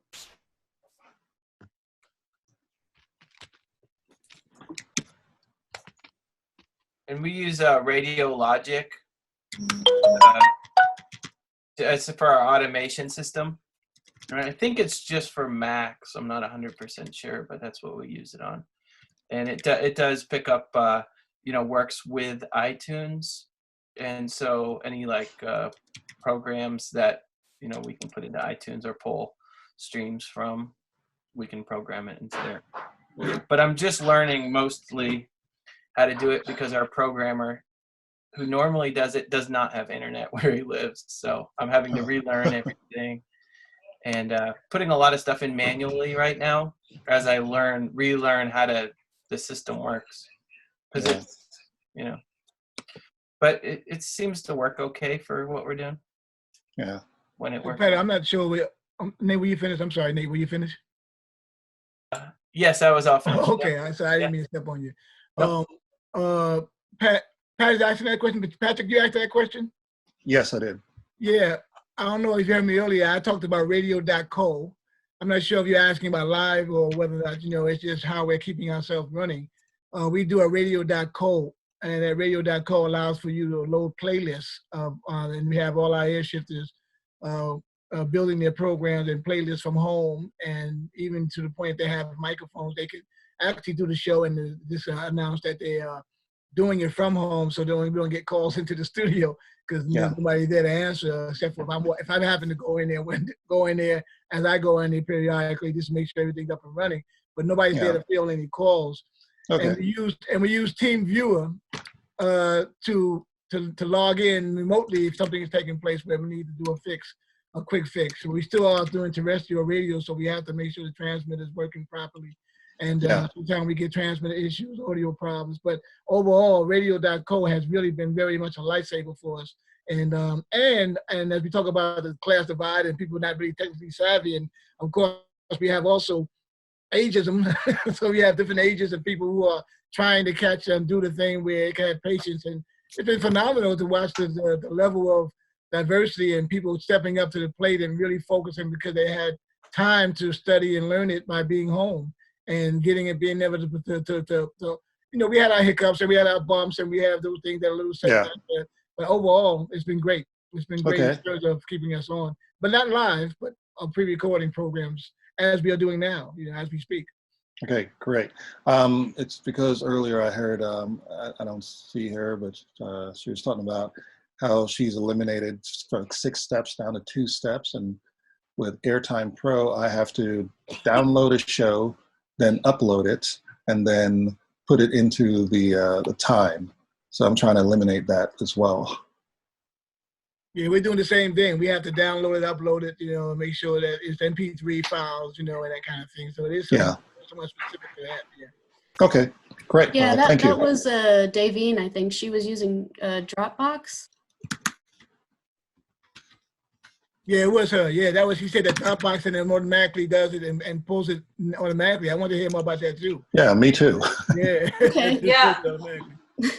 I think her engineer coded something special for them. So maybe he could lend that code to others. I don't know. We should ask her. Interesting. Yeah, I'll email her about that and say that people were asking about that. Thank you. Yeah, for sure. Yeah, this is just like on a totally different note because I have to hop off in a couple minutes. But Matilda said that she had some like checklists for cleaning and procedures, and we're working on developing that too. And I'm wondering if maybe we can start a thread to kind of talk about what it does look like to be reopened in phases. Mm-hmm. Yeah, right. Yeah, and also it's like there's people that really want to come back, and the diehards, right? They want to get back in the studio. Yeah. And I'm like, you're already making your show. I don't, you don't need to come back. So it's also thinking about the strategy on who gets to come back on the limited basis. Yeah. I'll say this, having lived through that for about a month and a half at the high school with myself and the other person who ran the other station, it's amazing what you touch every day and don't even think about touching, and you have to wipe everything from door handles to buttons that you push to the sides of the door that you touch to just pry it open, to the equipment, of course. Not just the microphones, but the microphone stands from top to bottom. Not just the desk, but the corners of the desk, the sides that you bump with your stomach or whatever. Everything. Cable when you wipe down the mouse for a computer, you have to wipe down the cord all the way to wherever you can reach. It's a whole mind shift. There's tons of stuff to wipe, and it'll take you about 15 minutes if you're doing it well. Yeah, someone on our staff meeting was like, "Who's going to do that? Is the cleaning guy going to do that?" No, everybody does They're it. they're like, he comes in like, every 2 or 3 days. Like, he's not going. Yeah. Not Yeah, going. we had a system in place. Yeah. Everybody who came in had an obligation to, and we ordered some of these headphone covers. They were blue. Yes. We started using them for our microphones, and Yep. everybody who came in had to switch them out, take yours out, throw it away, and wipe down everything. And it worked pretty well for a little bit until we ran out of Yeah. disinfectant and ran out of things to wipe it down with. That was the problem with having supply. When everybody started hoarding stuff and running for the apocalypse. But for the most part, it was really a real uniform regiment where everybody who came in would be able to clean down. And if you had anybody in there, we limited guests in the studio, or of course, most certainly no interviewees. But we had to, if you had somebody in there, they had to be certified and belong in there, help to clean and wipe down too. So like a team type thing. And it could be tedious, but it can be done, if you're meticulous. But you're right, there's so many things you're not realizing you're touching until this happened. We have to get into the studio access. We have a button access, of course, to get in the building, and there's so much things that you have to really be aware of. And to the degree that you have to have this obsession, like, an obsessive behavior, compulsive, right? So you can be able to start doing that. So after a while, that got tired too. Because you can't, really guarantee that everybody's doing the same amount of intense cleaning. And so we had to be err on the side of caution, right? And just shut it down altogether and then work from there. Yeah. And you wipe it down before you start and then after you're done, just in case. Just in case, right? Yeah, Kevin, is your station operated by students, or is it like a hybrid? It is a hybrid. It's primarily students, but we have about 25 community volunteers. Some of them that have been on air for 30 years. So I have some old school people, and technology is not their friend. And I'm looking at a pretty long-term period for people not allowed back in the station. Yeah, what's your sense? Because again, I teach at Temple, and they just told us that we have to now take an online certification course if we want to come back and teach in the fall. And that was kind of like, it looks like the courses are going to be online. Yeah, my personal feeling is they don't have a chance in hell in getting people back on campus. Yeah, that's what I thought That's too. what we just talked about, which is guaranteeing cleanliness. There's no way. You have students living in a dorm room together. You have a classroom. Unless there's a vaccine, I don't see it. Yeah, that's my sense as well. And we just work with a lot of students, and so that adds to our capacity. And I don't think they're coming back. I'm looking and planning for at least till January, we're going to be remote. Yeah. We're looking over at WRFG. We're looking at the board of directors, of course, and staff, playing it by ear and using our discretion around what is necessary to really come back. And of course, the building is also shut down. Then the city, we're going with the city and what the city is feeling there. It's so unfortunate that the country is so polarized right now that it's difficult to who to listen to, who to respect, who to appreciate in terms of leadership. And of course, we know what we got, coming out of Pennsylvania, Washington, right? And Pennsylvania Avenue.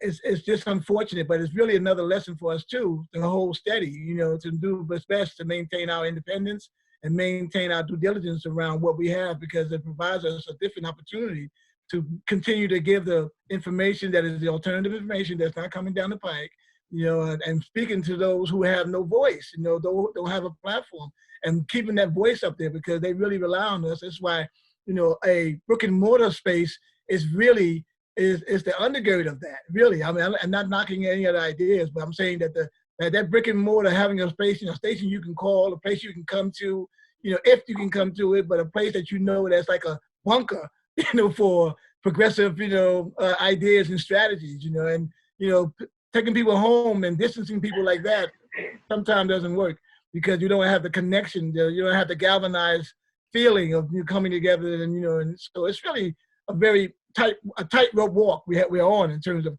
community radio. Yeah, I don't know if anybody really touched on this, but I think that the physical space is a community space. So the DJs talk about music, the people talk about music as a group, and to lose that connectivity in a physical space, I think is not where I want to go. Yeah, totally. And being a college radio alum, I spent so much time in the basement of Stouffer Hall hanging out.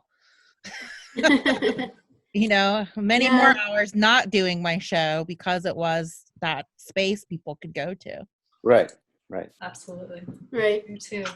Sounds like DJs are missing each other as much as Yeah, they're it's missing. probably nostalgic, man. That's that social norm, you know, the interacting with each other. You know, that whole piece is really, it's been really a traumatizing piece to not be connected, not much less the morbidity of it, but the idea of not having to embrace some people and have people come together for community is based on the tactile stimulation more than anything else, because we want to feel a sense of security, you know. So it's really been something that not to have a connection with folks, you know, and socially get engaged. But, you know, I was telling people that we've been trained to social distance from social media. Can you imagine? So we've been doing that already. So just think about it, and I don't know if you can even fathom what it would have been like had we not had social media to do what we're doing now. What would it have been like? You know, how would we have been able to rationalize what we're doing now? You know, and I think it's like a perfect storm in that sense too. Yeah, I worry, like, because so many people are friends and there's quite a few people that live alone. I have a whole group of old timers. They're in their 70s and early 80s, and this is like their outing every week, you know, and they come and they see people and they drink coffee and they hang out and we all complain about Trump, and you know, it's like they're not seeing people. Like, so many people that I call, I'm one of the few people that calls them. They're not seeing their they're just alone, they're isolated. And so that is people's mental health again, and the longevity of all of this concerns me. And also people that live with a lot of people and need to get away from their kids or get away from their spouse that come to the station as a retreat as well. For the people who can't get in and are isolated, one of the things that we're trying to start is a podcast channel, so that just using their phone, you know, every phone has got a recorder in it. If they just record that, and the board is reviewing their podcasts, and we've started a podcast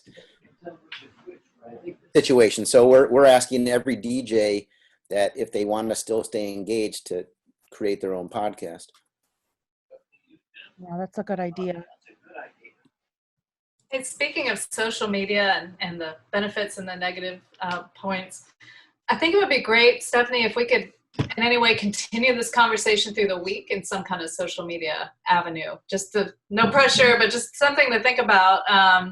You know, not that we need any more social media distractions, but it would be great to, you know, just have some kind of forum where we could continue to stay in touch if we have questions during the week about specific things. Because this has been just, like everyone says, it's just such a great network. At this time, I think there's a lot of stress on all of us.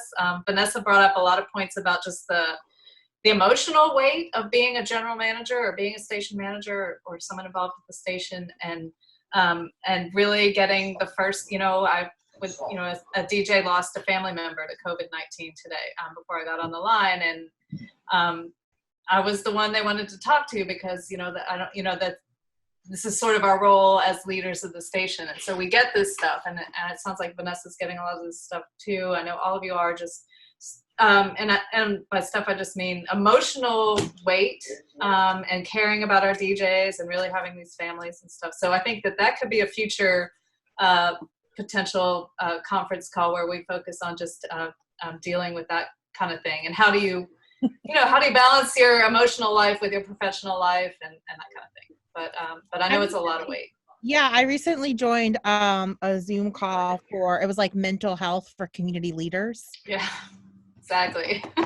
My mom's a therapist, and actually it was like put on by like the counselors at her work. So it was super helpful. It really was, to have all these like therapists and psychologists talk about what it means to be a community-based organization during a pandemic and like the weight that we all have in serving community members. And I feel like that would be great for community radio station manager. Wow, that sounds really cool. Do you think they would want to talk with us? Right, yeah. I can look into see if I can get We some. need therapy, man. What do you mean? Yes. Yeah, I agree. Come on, trust. We'll take it. Anywhere we can get it. It's a great thing because this format is allowing for a lot of that to happen too, so we don't lose it. Where we are in our places and spaces. Yeah, I think we're all overworked right now too because You think? Absolutely. just the burden of shifting to automated programming is, it's significantly more work. It's a learning curve. It's a real learning curve, and it's really it's intense, Like I said, the board is working, diligently and making sure we keep the communication open to our air shifters. People. We have 152. I said they had 100 and something. We have 100 and something people on the air ourselves, and being able to have that communication about why we don't think it's necessary for us to rush back into the studio. There's a couple of, but the nature of our business, our community radio is resistance, right? So we get a couple of resistors, who want to come back and defiant, and but we take that because that's part of what we are used to doing that. But we don't have a problem with like nobody feeling like they're going to come and storm into the studio. No, they're going to do that. But the fact that they want to come back because it's more convenient to do it that way. Sometimes it's the convenience, more so than they're having to be in the studio. It's convenient to be there and be live and have a conversation with people. But other than that, I think that it's working for us to really learn that. And if we ever get past this, because it seems like this is going to be like uno in perpetuity, we can now say we learned a whole lot. And we have a lot more information. That's way to be positive.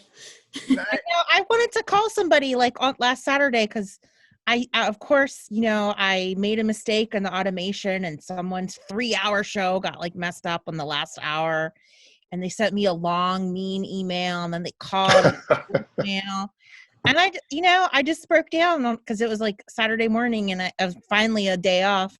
And I just started crying because I was like, they don't appreciate me. They don't know how much work this is and how many extra hours I'm working. And and I got so upset and I was like, I need to talk to another station manager who understands how hard it is to keep track of all of this. It's a lot of work right now for us. Yeah.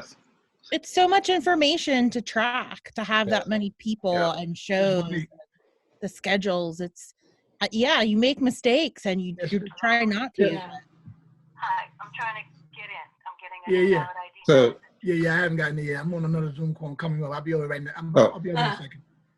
So, Vanessa, I can relate to that too, though. I'm sorry, y'all. I have to get off. I have another Zoom call. You're overlapping. So I thank y'all. Thank you, I appreciate Winnie. y'all. Thank you for joining us. All right. Thanks. Mike. Thank you.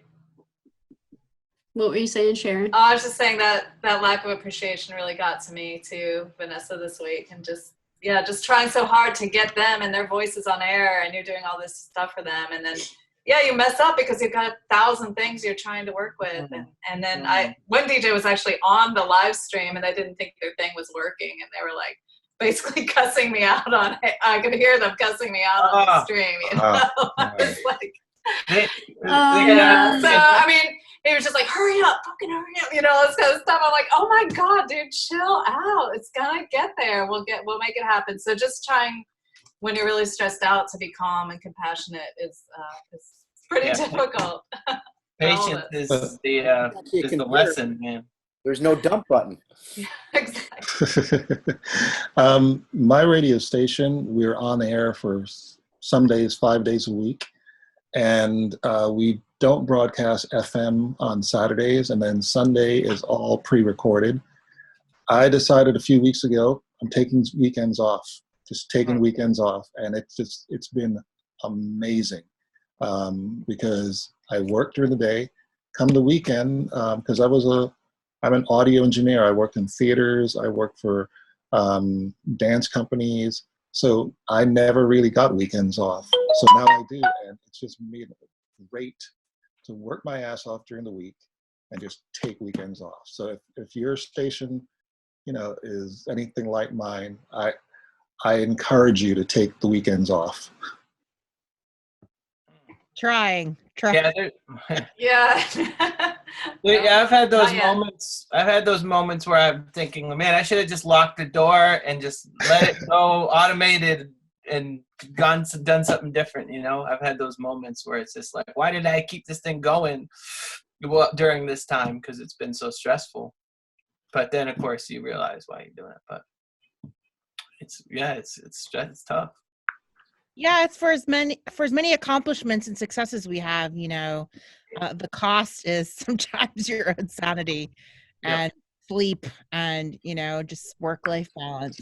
And you if we're here, you do it because you love it. But you're right. I've had some moments of rage.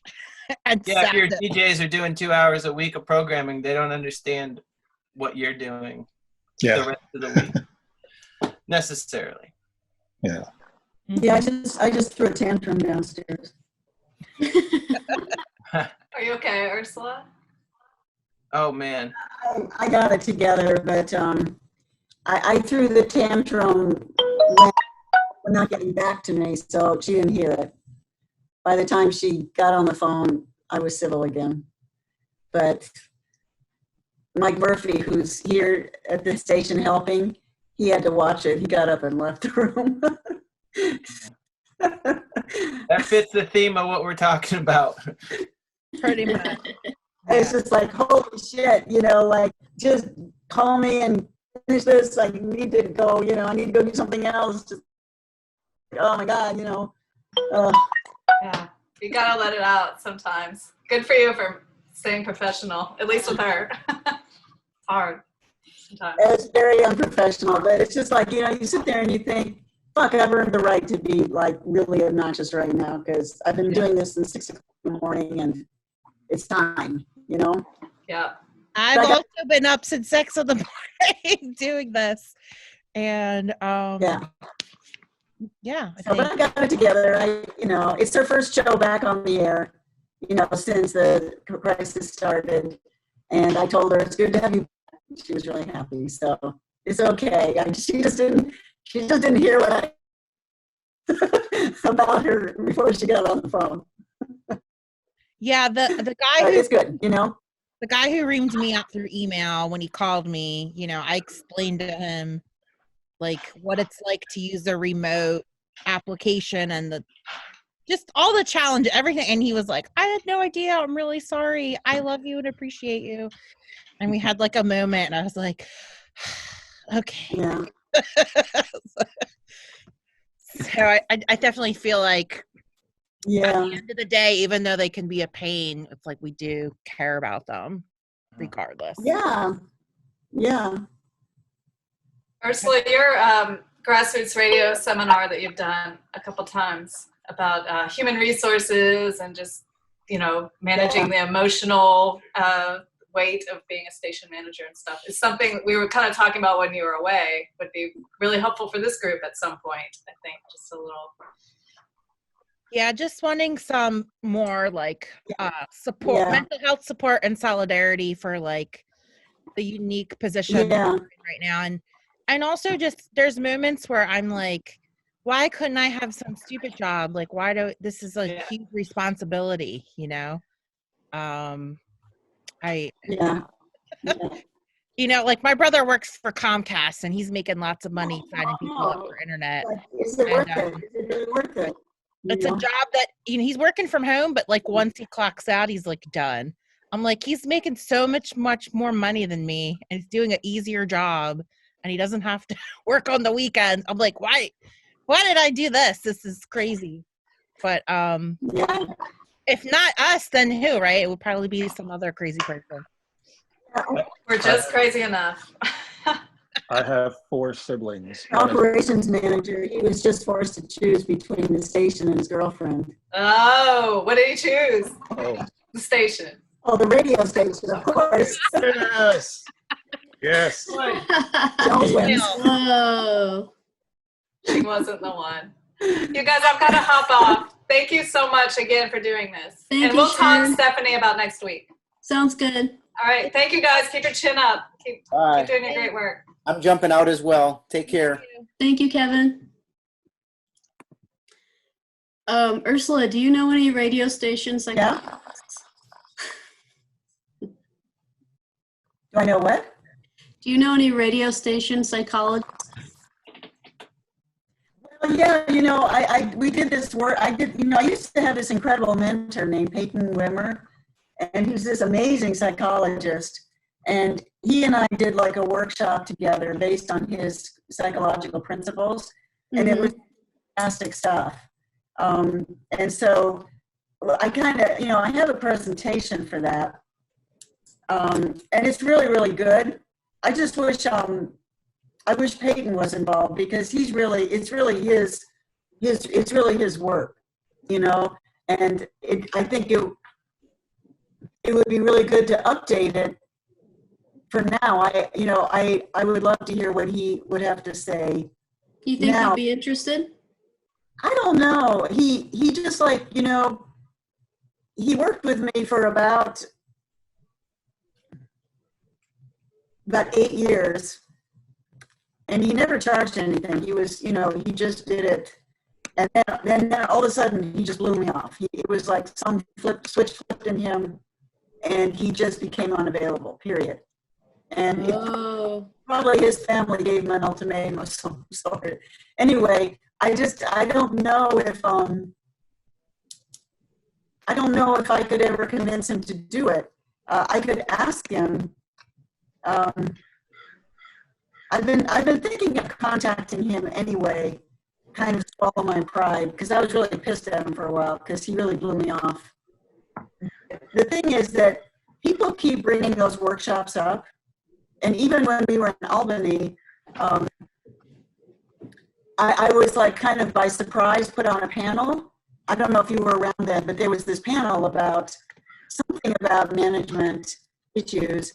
And I was told I was on the panel, and I was like, whoa, what? And so I went up there and I just threw out a few of Peyton's ideas. And, everybody came up to me afterwards and said, oh my God, I want to hear more about that.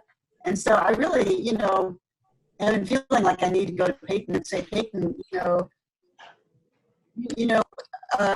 know he once tried to write a book and it didn't work out, but if he could just talk to me and I would just make transcriptions of our conversations, I think that's all it would take. So I don't know. I might talk to him, but I'm not sure he wants to do it for free anymore. I mean, we could offer to pay him if we get our money back. Right now we're up against the wall because we lent our money to KPFK. Right. So we're waiting to hear if that grant comes through, right? Yeah. Well, no, Pacifica didn't get their loan, and so it's a big mess. Oh, they didn't get it. Well, but they didn't get it for some weird, bizarre reason that is totally inconclusive. So I still think they're going to get it, but it's like just a strange situation that I can't even figure out what it means. And so we could offer to pay him. I don't know. Well, but think about. We have. They're going to talk next week, so we have some time. Yeah. And I think mostly the most valuable thing. What? It sounds like Vanessa knows. She was in a Zoom meeting with some professional mental health people, and I asked if they might be interested, and I don't know if she'll follow up on that or not, but anyway. Yeah. I think just an opportunity for people to, talk about their own scenarios. I have a feeling that among us, there's a lot of people who know what they're doing. And I think a lot of it is just being able to talk it over with each other. I think that would be a great place to start. Because I think a lot of us know what we're doing. We're just really, really tired. And stressed. Yeah, if we just have one where people just talk about the emotional toll Yeah. just I sharing think with that each would be other. a place to start.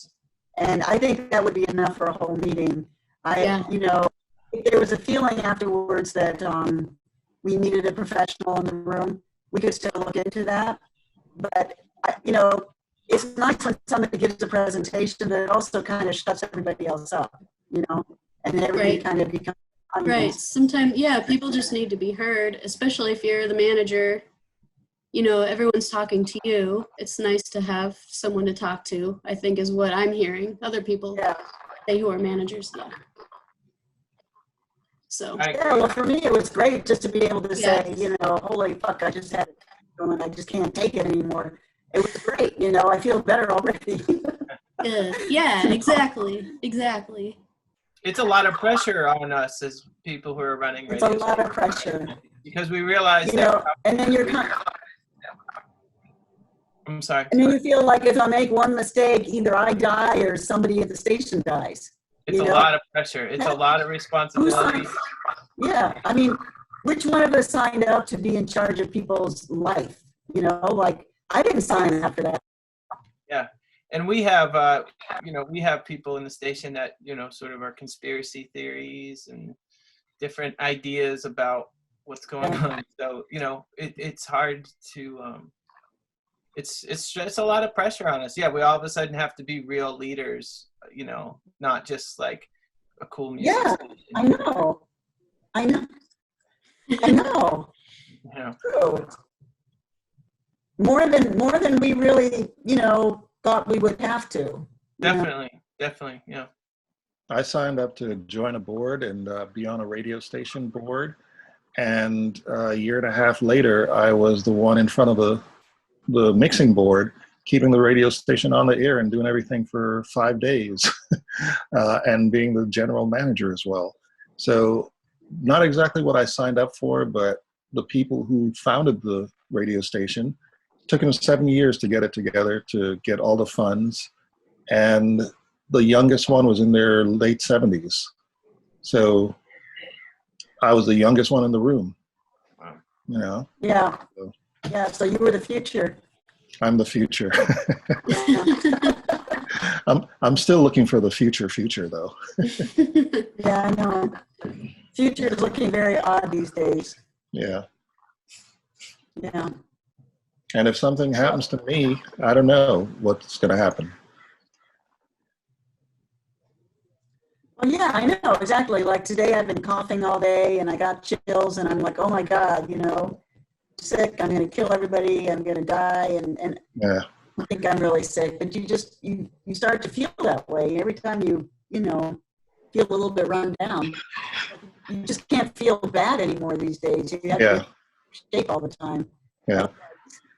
You know, I just like, you know, when I heard that, what's his name? What's the vice president's name? Pence.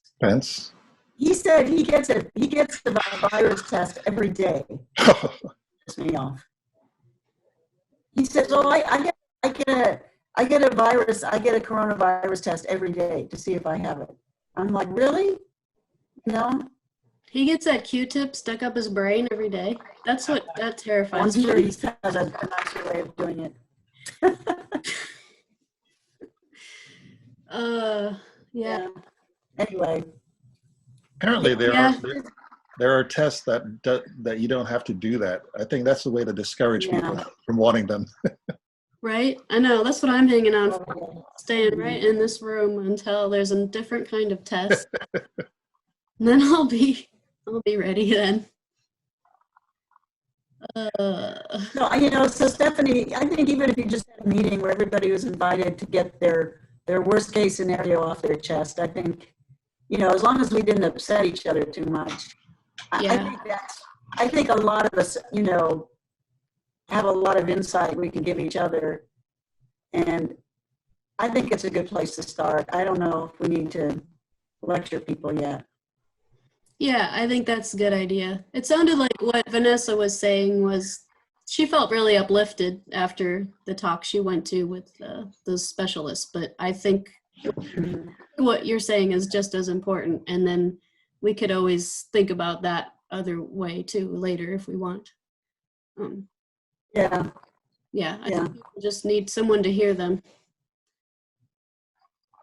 Okay, so maybe we'll think about, what's that? Just a question, because I really enjoy this, and I'm just wondering if there's a sort of a master list of some of the people who we've have joined in and their contact or just their radio station. I would love to listen to some of those stations, some of your stations, just to get ideas as well. Oh, right on. Yes, I mean, I have a list of all the people that have been participating. I can make a list of that for you. Yeah, that'd be great. I got a question for anyone. Has anybody had troubles with their streaming at all on their websites? Oh, I did, but it turned out to be Airtime Pro was doing their maintenance. So for 12 hours or so, everything was just completely off. Okay. Yeah, we've had some people that just haven't been able to tune in on certain browsers and apparently what we just found, and this has been going on for like over a month, and what we just found out from our web person is that Chrome sort of tightened up their rules, like and isn't streaming like certain things that aren't like encrypted or something. So I have to like look into that and figure out why certain people aren't being able to tune in. Oh, you know what? I just realized that I was having problems tuning in on my phone using Chrome for the last 2 weeks. Yep. Yeah, I wonder if that's the same issue because it seems so random. People were just messaging us like, "Hey, I can't tune in here and there," and we're like, "What the heck?"